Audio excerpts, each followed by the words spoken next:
I'm a pediatrician. I specialize actually in adolescent medicine. So I take care of the kids, even their parents can't stand sometimes.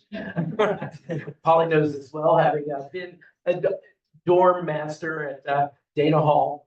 No, but I spent my wicked youth actually in the film industry. I was a screenwriter and filmmaker and had the honor and privilege of working as assistant and apprentice to Akira Kurosawa in Japan for 2 years, which ruined me when I came back to Hollywood and I said, what, you know? So I decided to have an early midlife crisis that drove me to medical school. And I guess I never left the Harvard system. And so I'm at Boston Children's now. I'm on the faculty of pediatrics. And I founded and direct both the Digital Wellness Lab, which is focused on really understanding, doing the research necessary to understand how we, and especially kids, are changed by the screens we use and how we use them, in positive as well as negative ways. But also a clinic for interactive media and internet disorders for kids who've kind of gone down the rabbit hole of gaming and social media, pornography, and what we call information binging or doom scrolling, kids call it, right? Which is just sort of following threads through the internet. Since we're a small, friendly group, I would love it if you interrupt me. If you have a question, if you have an idea, if you want to argue with me, I love arguing. No, but seriously, I want to make this work for you. I want this to be, you know, for you to apply to your kids, to your students, to the neighbor kid, whoever over here. Just come on. Okay, so let's go. Okay, it's not advancing. Why is it not advancing? There we go. So we've all seen the scary headlines, and I'm sure some of you at least have heard of the book, The Anxious Generation, in which Jonathan Haidt, who does not work with children and does also not work with data that disagrees with his preconceptions. So you get a sense of what I think about it. But basically, it's a book that says, you know, we have ruined a generation of kids because of smartphones and social media. If we only get rid of smartphones and social media, everything will be all right. And for one thing, having worked with adolescents and their care for more than 30 years, there has not been a rapid upspike in anxiety and depression. What there's been is a rapid upspike in us talking about it.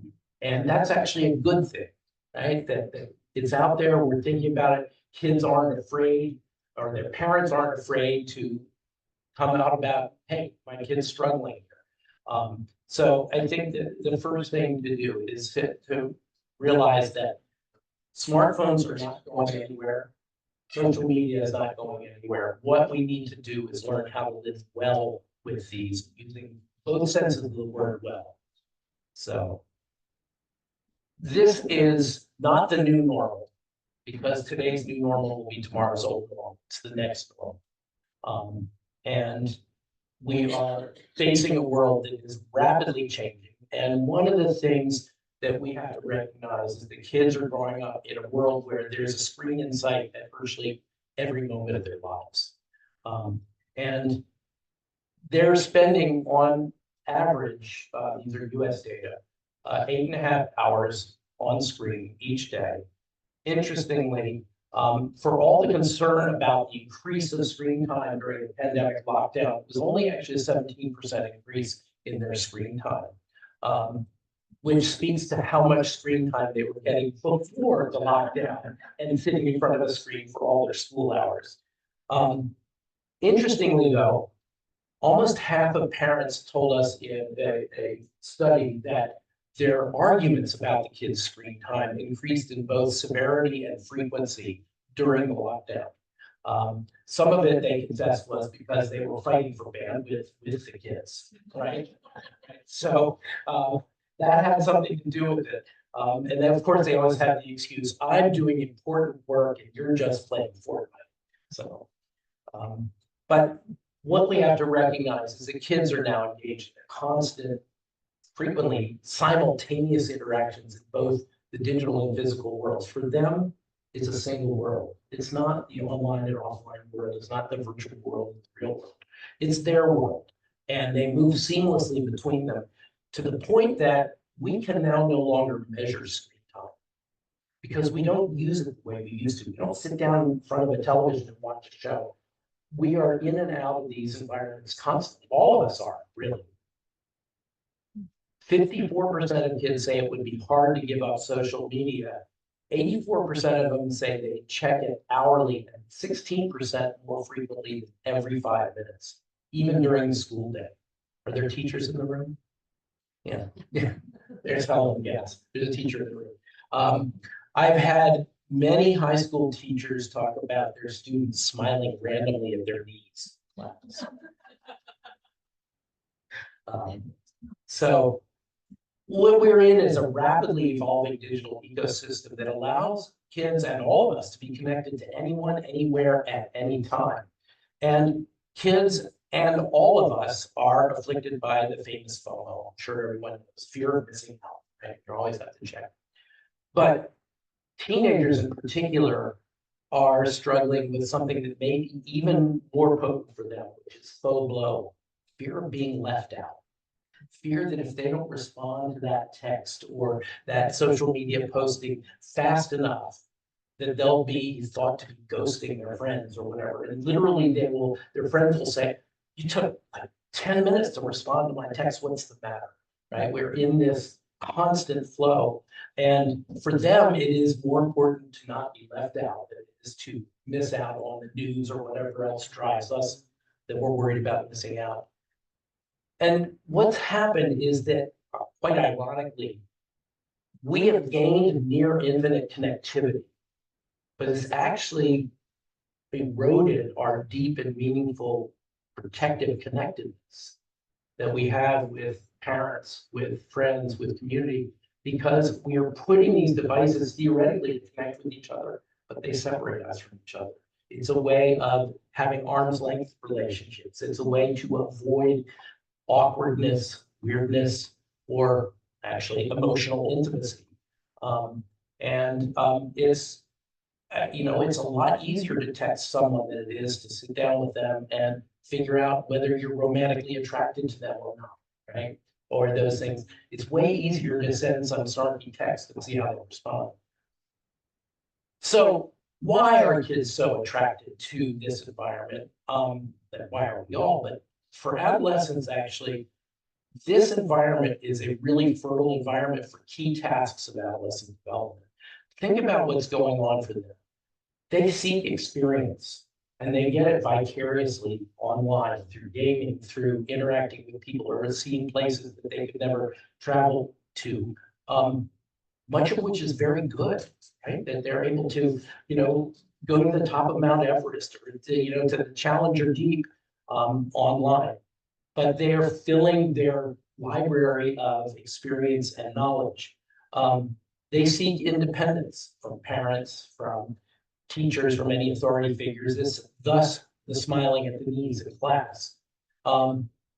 They are becoming socially conscious. They're thinking beyond themselves and even their nuclear families. They're thinking to the larger world. This is when they get concerned about animal cruelty or climate change or almost anything. And one of the amazing things, of course, about the internet is they can find people who feel the same way they do and put things together, put groups together in virtual space. They are building their identities. One of the truly wonderful things about the internet, and I've seen it over and over again with patients, is that kids who sort of historically had been isolated or marginalized in their communities because they were disabled, because of their gender identity, because of their sexuality, because of their race or the language they spoke, can find their tribe online and can find people who see them, hear them, and relate to them, and ultimately love them, support them in ways that they can't find in their physical community. And finally, with these new identities, they seek connection. Even though the kids are no longer on it pretty much, Facebook is now the largest nation on it. More than 3 billion people go on Facebook every month. That's bigger than the population of China or India, and certainly the United States. Think about the social and political power that things, and that's why people are worried about who's running it, what data are they collecting, and what are they, doing with it. So I have to give you a little medicine. I'm sorry, there won't be quiz. But one of the things we have to recognize is the way the human brain develops. And this is an animation that goes from less developed gray matter, the neurons and synapses, and goes from red to blue. And as you will notice, it generally develops back to front. What's in the back of the brain is our visual cortex. That's where all our seeing happens. The front of the brain, the prefrontal cortex, that is executive function, impulse control, future thinking, judgment, all of those things that go into being, a thoughtful, caring, good citizen. So when your 17-year-old wraps the family car around a tree and you're yelling at them, don't you have a brain? The correct answer is not that part. And you know who figured this out before the neuroscientists? The rental car companies. Because the actuarial table, when you can rent a car? At 25. Some people have been driving almost a decade at 25, but they figured out that that's where their actuarial tables crossed between the risk and the benefit to them as a business. This is why the military actively recruits 17 and 18-year-olds, right? Because they are not thinking forward. They're not recruiting 35-year-olds, right? There's a reason, not only that 35-year-olds are all tired and broken down already, but anyway. So what causes these negative effects? Anxiety, depression, etc. And we've had this clinic for the interactive media and internet disorders formally for almost 8 years, but we've been treating kids really for about almost 20 years. And what we have seen both in the clinical setting and in our research is not that it is smartphones or social media or violent games or that is causing problems for kids. It's the interactivity of that space that gets them. Someone is listening, someone is responding. Sometimes it's a bot or a non-playable character. It is often another human being. But what happens in that is that they lose track of time and space. They will sit down and say, I'm just going to game for 15 minutes. They look up and 6 hours later because these are so immersive and they are so very sophisticatedly built to actually have the same thing that happens in a casino, which is a variable reward system. Sometimes when you go and play Grand Theft Auto, you get to steal the car. Sometimes the police stop you. Sometimes you steal the car and it's got lots of money in it. And this is exactly what happens when you're pulling a one-armed bandit in the casino. And this is something B.F. Skinner figured out in the 50s. That, it's an extension of Pavlov's dogs. He would salivate when they heard a bell ring because he would ring a bell and feed them, ring a bell and feed them. What happens, though, if you do that every time, is that response, that conditioning extinguishes. That they know they will get food every time that they, in this case with pigeons, pecked a butt. So they would do it until they were full and then stop doing it. But when he had them peck the butt, then sometimes they would get 1, sometimes they would get none, and sometimes they would get 7, but they would never stop pecking. And that's exactly what they build into these games. And interestingly, it is exactly what is built into social media because of human nature. This business of faux blow, right? Sometimes your friend doesn't see it and doesn't respond for a whole day. Oh my God, what does that mean to our relationship? So This is the key thing that I think is really problematic, is that we're blaming it on the technology when it's actually, as Pogo in the old cartoon says, we have met the enemy and he is us. Right? It's us, it's our behavior that is getting us into trouble with this. So we're doing a study actually globally, but this is the first step of it. We have a research site in all 6 populated continents. This we started in Alberta, Canada. And we started with a baseline study asking parents and grandparents if they felt their child was either distracted or addicted to their devices, to their online lives. Interestingly, 30% of the parents felt that they themselves were, and only 22% thought their kids were. When we asked the grandparents, they said, they're all addicted. So it was quite funny, but we should really talk about this concept of addiction, because what we have found is somewhat different than that in the clinic. So let's think about what addiction is. Addiction is actually not a medical term at all. It's a social term. We talk about substance use disorders, et cetera.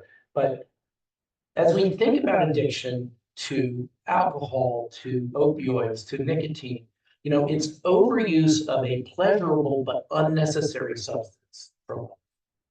That is driven by physiologic changes because it feels good, you do it, and because it feels bad when you stop doing it. So you're driven to keep doing it and often to continue despite negative consequences to one's relationships, to one's productivity, to one's job, etc. Our therapeutic response to it, of course, is abstinence. You don't need alcohol to survive. You have a problem with alcohol, you stop alcohol. So what we're dealing with, and interestingly, this problem has been described by researchers around the world. So far, we've counted 124 different names for it. And that's because that's what that research was studying. So for some people, it's smartphone addiction. For other people, it's compulsive pornography use. For other people, what we are seeing is that it is all the same behavior in other spaces, but it is basically out of control use of this online space. So we're calling it problematic interactive media use for a couple of reasons. One is, as I said, it's not specific to the device or the platform or anything. So we don't name the technology as the problem. The problem is the use. The problem is us, how we're using it. So I would argue that in the 21st century, this is actually a necessary resource, unlike alcohol or tobacco. So this is overuse of a necessary resource that is actually driven by psychological needs. One of the things that we have found consistently is that with every kid that comes into us who have, some of them are in terrible shape. They dropped out of school, they stay up all night gaming, they don't get out of bed in the morning. We've had, in fact, 2 young people who came to us after suicide attempts because their parents cut them off from their interactive media. So it's quite serious, but it's driven by psychological. And we found that 1 or more of 4 conditions actually pre-exist in all of the kids we've seen so far. I'm sure there are other ones out there. We have not seen kids for whom everything was okay. They got, a video game and they went down the tubes. And the acronym is a little weird for it. It's ASAD. We talk about ASAD patient. It is attention deficit hyperactivity disorder, ADHD, social anxiety, autism spectrum disorder, and depression. And what we are seeing time and again is that these kids are going to this space to feel better, to feel like they're in control of what they feel they can't control. Imagine a kid who has ADHD sitting in school, in the classroom, they can't follow what's going on academically, they go out to the playground, they can't follow the conversations, and they feel at a loss completely. They go home, they sit down, they put on Call of Duty, kick butt. They are really, really good. In fact, these kids are often better than the so-called neurotypical kids. Because think about it, what is ADHD? It's distractibility, it's hypervigilance. It's exactly what kept these kids ancestors as hunter-gatherers alive. Right? You crawl out of the cave in the morning in search of your meal, and you try not to become anybody else's meal. So in Call of Duty, when that terrorist comes around the corner, you're going to see him quickly and shoot him, right? So I think we have to understand that these kids are feeling, actually feeling something that they need to take care of. Socially anxious kids go on social anxiety on social media, and they want to connect with people. What's happening on social media? Everybody, all of us use social media the same way corporations do, to market ourselves to the world, to show the great vacation we go, or our dad's new sports car, or my hot new boyfriend. And somebody who's socially anxious, or even without it, who knows their whole self, the good, the bad, the limitations, the fears, the concerns, and they look on social media, everybody is happier, richer, more fulfilled than they are. And so they feel worse. They have more anxiety as a result. So this use is driven by these psychological needs, and does continue despite negative consequences. We've had kids, drop out of school. We've had kids have a lot of physical and particularly mental health issues. And our approach therapeutically is actually self-regulation. And because of this, we see this as more akin to binge eating disorder, which is actually the most common disorder of all. And, it's overuse of a necessary resource, food, driven by psychological needs, and we don't have them stop eating. We help them learn to eat in a regulated way. So what are we seeing? I sort of mentioned all of them. We see video gaming out of control, more prevalent in males, social media more prevalent in females, pornography, interestingly, evenly balanced between the sexes. And finally, what we call information binge, which is endless YouTube, Quora, Reddit, the many rabbit holes you can go down. There is a lot of overspill between these two. For example, a kid who's a crazy video gamer, the parents take their Xbox away, will go online and watch other people game, right? And so they're info binging in their area of interest. Social media, obviously, you can see how that is sucked into gaming. And actually, what we are seeing now is that all media are becoming social media. Why do I say that? Think about Fortnite. Parents were freaking out about Fortnite because it was Hunger Games online, right? And if you don't know it, it's basically you drop 99 kids onto an island and the last person alive wins, basically. This was huge during the pandemic lockdown. And I would talk to kids about it in part because their parents were saying, oh my God, they're in Fortnite the whole time. And, they have headphones on, they're, got the mic going, they're laughing a lot, they're swearing a lot as they play. Talk to the kids about it. They don't talk about it as a game. They don't talk about it as shooting. They talked about it as hanging out with their friends. Here they were locked in a box with their parents. What a horrible thing for a teenager, right? They are biologically driven to get with their peers, get away from their parents, and say, guess what? We're locking you in for a year. And we're actually seeing the long tail of COVID is actually, the mental health complications. We're still seeing kids who are really struggling because of that. Anyway, that was a tangent. But what it does in terms of how does it affect them? It affects their sleep. That's probably the most dominant thing because they go to bed with their smartphones because it's my alarm clock, right? But they stay up late, social media, texting, et cetera, staring into the blue light of the screen that's suppressing melatonin secretion. And they're staying up late, they're not getting enough sleep. It affects their nutrition in two directions. Some kids sit in front of the screen all day and eat. Other kids are, through this upward social comparison line, are feeling, less than, so they get into anorexia or bulimia as a result.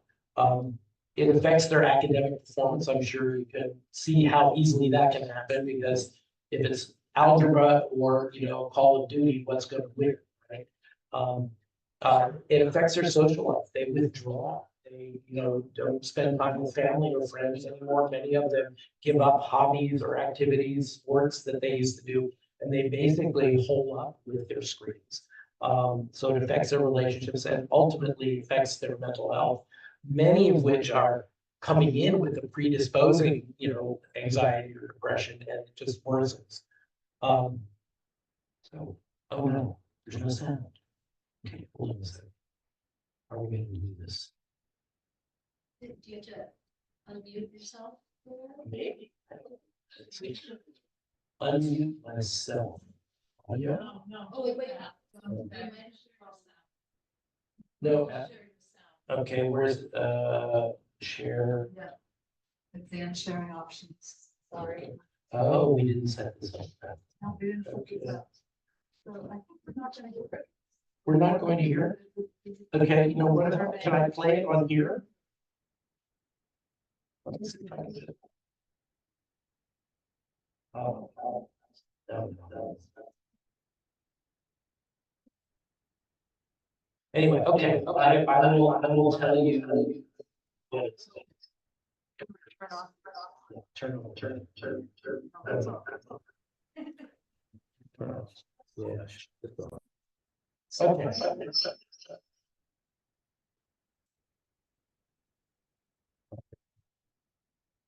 Sorry, folks. Share computer side. Okay.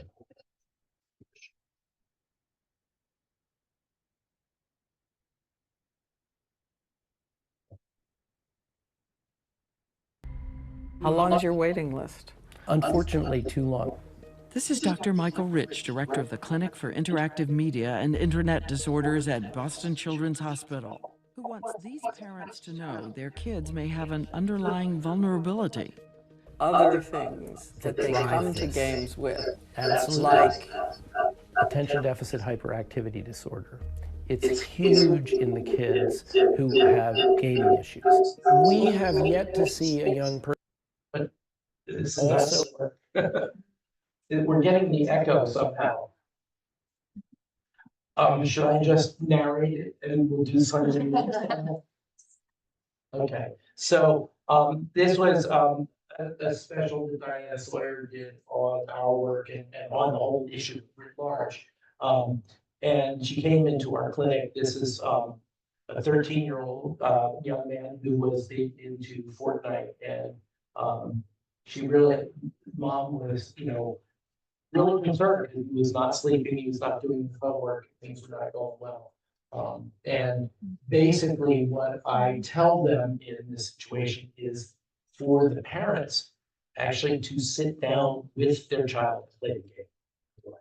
What?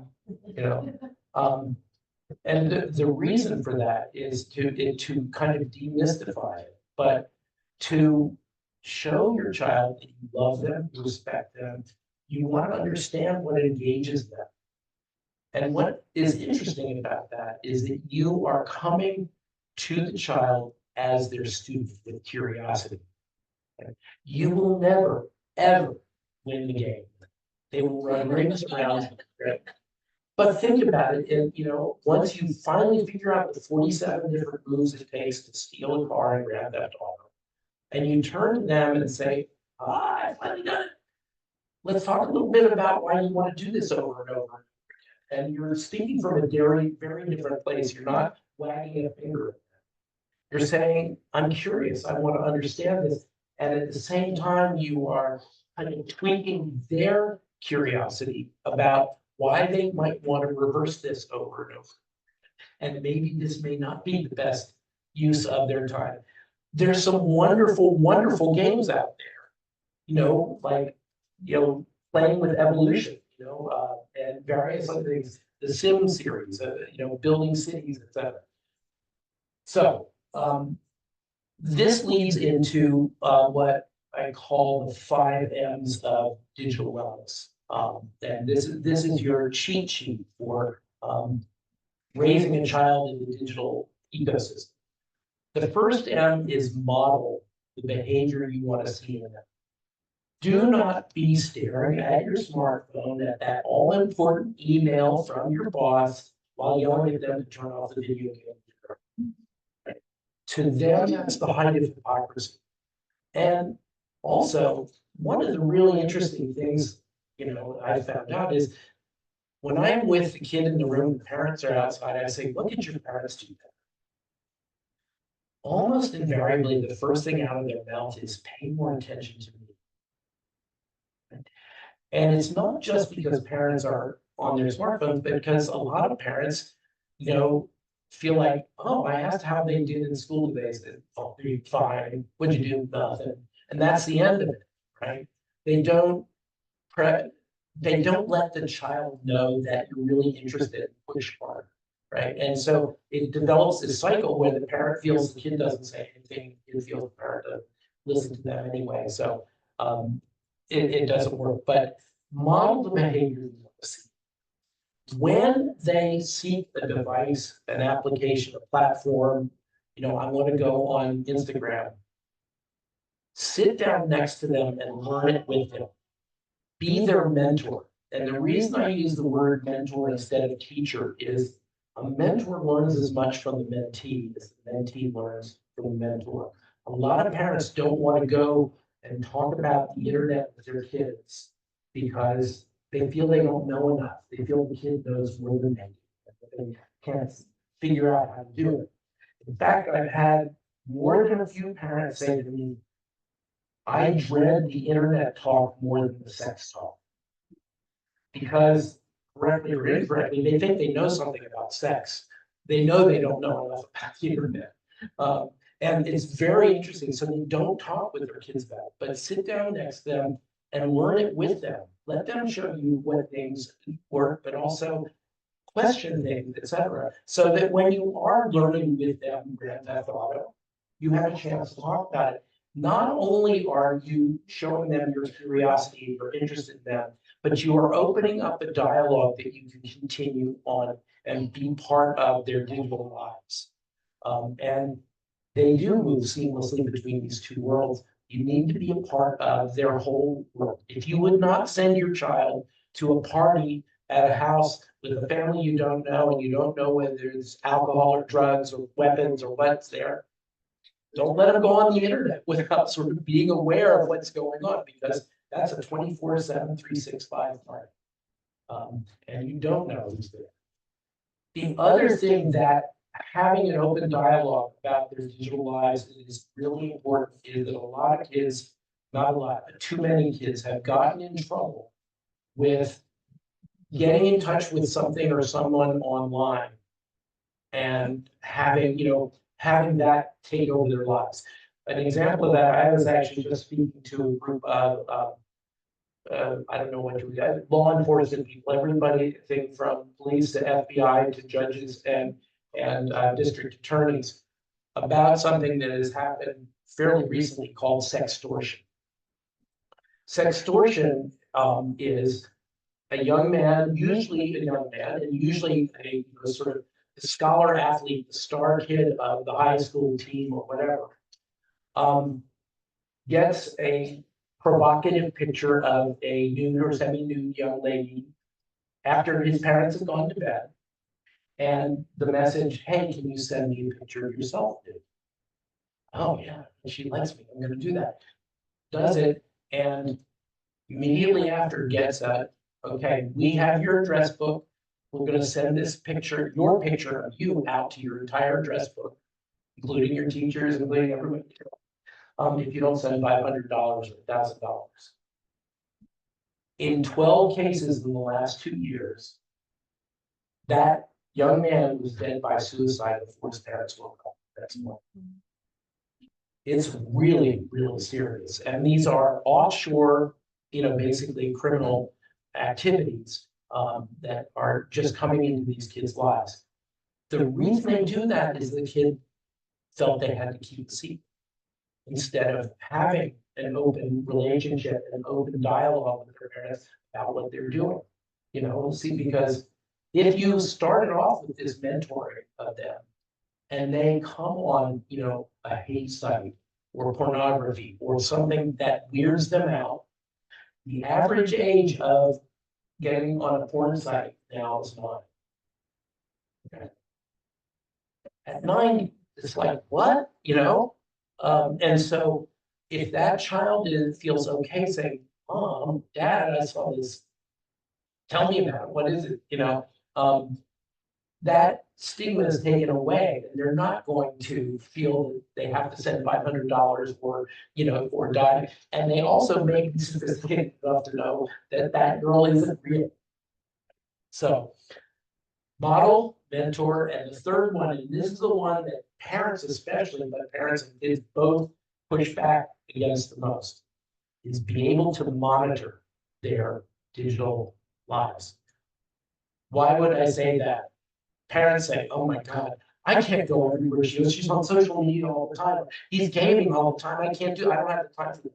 They don't have to monitor them all the time. They just need to be able to by having usernames and passwords. And what happens then is just what happens when there's random drug testing in the workplace, which is the child's behavior changes because they can. And what I tell kids is I call it the grandma. Don't put anything online you don't want grandma to see because she can. Right? They don't mind breaking the rules with the parents, but grandma, they want the unconditional love and respect from. I think it's really important for them to start to learn that they're building a digital footprint, that they may think it's fun at 14 to be in the bikini in the pool with a beer can in her hand. But that's going to end up in her college applications folder, right? And job folders, et cetera, because they tell them anything you put up there goes far, goes fast, and is sticky. It's going to stick somewhere. And the edgier it is, the more likely it'll stick somewhere. So those are the 3 M's that are hard, which gain us 2 really good M's. The first one is mastery. They become masters of these tools, of these very powerful tools. The smartphone in kids' pockets is more than 1 million times faster and more powerful than the computer that landed Apollo 11 on. Think about that. And it's about 99.9% entertainment and distraction. But think about the power of that and the speed of that. And it is a huge accelerant both of learning and a lot of good things, but also of human nature, which is sometimes bad. But when they master these tools, and I actually say it's a powerful tool akin to an automobile, right? So we don't give the 4-year-old who's screaming the keys to the car and say, have at it. But we will hand them an iPad. And if you think about it, the iPad can go amazing places, but maybe they should have it a little bit, shaped and directed and restricted. So I say that the mentorship process is a lot like having your kid drive a car. They ask for the car. Are you responsible enough to have it? Do you respect yourself and others enough in your use of it? And then you sit white knuckle front seat with them while they learn it. But when they achieve mastery, not only are they able to use these tools in purposeful, directed, mindful ways, but to turn them off when they're not the best tool for the job. You can drive a nail with an iPad, but a hammer works better. Think about it, and so we shouldn't think of them as a Swiss Army knife. And we do, and that's where we get into the doom scrolling and all of that. The best M of all is making memories. We don't make memories of what we do online. We make memories of what we do with people in real life. You know, kicking a soccer ball around the backyard, or going for a walk in the woods, or watching, you know, ants build an anthill. Even the silly stuff, you know, the making spaghetti sauce and spilling it all over the kitchen floor. You know, my own family, we remember from, you know, when we were 6 and we did that.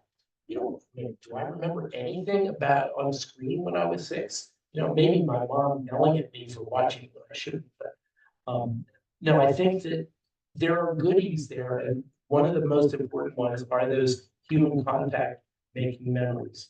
So, model, mentor, monitor, memories, and mastery. So, those are the 5 M's, and I want to offer to all of you the resources of the Digital Wellness Lab, which is based at Boston Children's. But the idea behind it is that we, instead of doing research that just criticizes everything that tech and entertainment do, because all that does is make them spend lots of money on lawyers and publicists to say it's not true. We're actually doing research and feeding it both to consumers and to the companies at the same time to try and get them to change the product in the earliest stages of their R&D. What we are saying to them is, if you want to have a sustainable business, you do not want to have the business model that tobacco had, which is you're losing customers all the time because of bad things that happen because of your product. If you can actually improve your product, you will maintain and sustain and continue to grow. Some of them listen, some don't, but surprisingly, we actually issued something called the Inspired Internet Pledge about a year ago. It was pretty interesting. I spent 12 years in the film industry. I never made it to Cannes. I got on the main stage of Cannes and challenged the tech industry to sign on to a pledge that did 3 things. One is to tune their products for emotional wellness, to listen and respond to those who have encountered harm online, and to share data about what kind of harms people are coming to online, what they are doing about it, what works and what doesn't work. We've actually had some of the very biggest companies, including TikTok, Amazon, sign on to this, despite their legal departments, frankly, because legal departments will often say, "Oh, don't do that. It'll come to hurt us in the future." We say, "Look, this is not binding. This is aspirational." And it's not that someone's going to come and sue you, but we are going to inform the consumers. And if you don't move in this direction, they will know it. And, a lot of times people feel, "Oh my God, what can I do? This is a multi-billion-dollar industry bearing down on me." We have to remember that those billions of dollars started where? In our pockets. And we do have the opportunity to choose with this. We are not helpless. But we really want to have all stakeholders not only understand the power and use their skill sets to empower wellness, but we literally have meetings where we will put a pediatrician next to a software engineer, next to a neuroscientist, next to a screenwriter, and see what happens. It's kind of like the model of the MIT Media Lab, if people know that. Only our goal is making people healthier rather than just developing tech. We define digital wellness as the intentional state of physical, mental, and social health that occurs with mindful engagement with the digital natural environment. I use that as the singular, the digital and natural environment, not environments as separate spaces. So what do we do? Okay, after this long talk, what do we do when we go home? Use media with your kids, learn from them and teach them, as we talked about with gaming, with social media, etc. Treat these devices as tools, as powerful tools, not as treats to be given for straight A's or taken away for punching your sister. Help them to develop critical thinking. This is something that they need to learn even more as the onset of Gen AI is coming into schools. We need to have them say, does this sound right? Let's check our sources. Let's think about some cognitive dissonance here. Is this absolutely what I should believe or not? Help them prioritize and manage their day. What I mean with that is that people really, really want, what is it? What screen time limit should I have? And I say to them, you can't measure screen time. So how can you set a limit? Not only that, but even in the days of television, when the American Academy of Pediatrics, I was partly responsible for writing that policy statement, said 1 to 2 hours of quality educational screen time a day. It didn't work for a couple of reasons. Number one is parents didn't know what's quality or what's educational. But the reality is that okay, you get an hour of screen time after school. So the kids come rushing home from school, they get in front of the television, and after an hour, what happens? Absolutely nothing. So an hour and 15 minutes, an hour and a half, mom or dad says, hey, you got homework to do. Didn't you want to play basketball with your friend? Whatever. The kid goes, oh, let me finish the program. Let me level up in the game. It becomes a conflict every single time.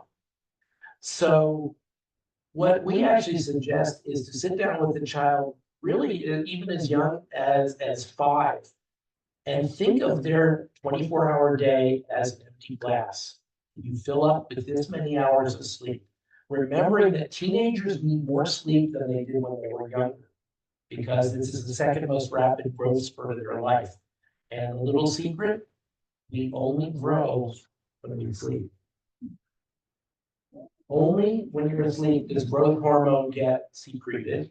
And there's a good reason for that, because you're not fighting gravity to get taller.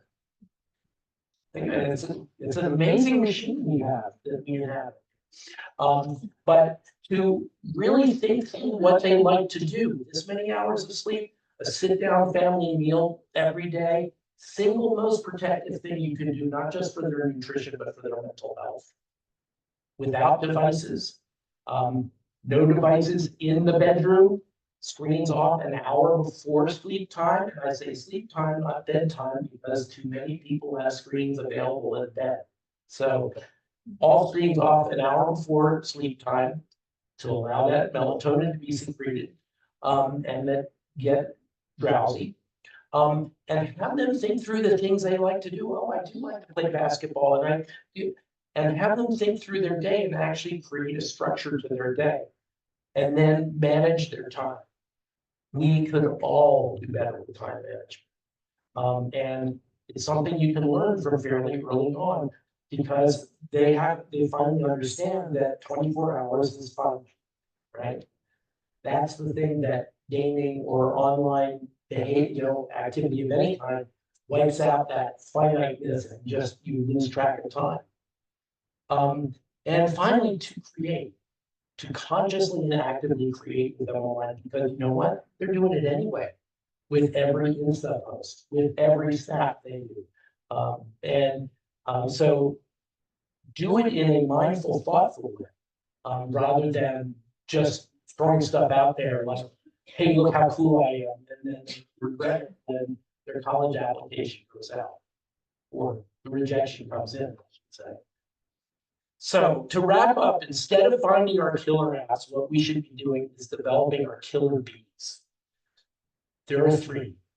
Be mindful in our use of screens and non-active non-use of screens. Instead of having screen time limits, we should have dedicated non-screen time. But no, it goes without saying that dinner table and sleep time are those, but we should have other non-screen time. Down, take a walk, shoot a basketball, even be bored. Boredom is not something we should avoid by staring at our smartphone. It's something we should embrace, because it's the crucible of creativity and imagination and innovation. Instead of filling it with somebody else's ideas or images or whatever, invent something, think something out through. 100 some years ago, there was a very bored patent clerk in Switzerland who had an incredibly tedious job of stamping a bunch of meaningless papers. But he walked to work beside a river, looking at the water flow and the eddies and the swirls. 100 years after he wrote the four most important papers of theoretical physics, Einstein was asked, how did you do this in 1 year? You weren't in a lab, you weren't in the academy, you weren't anything.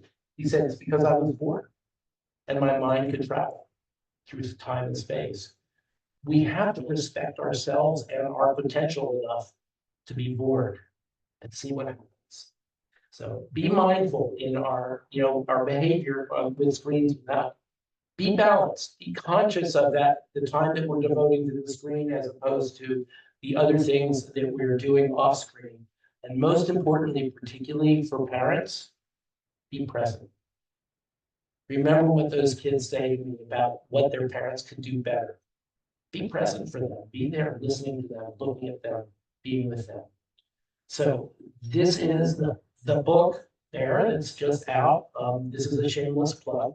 But if you haven't had enough already in the last hour or so, it is kind of an argument against all the people who are saying doom is on us.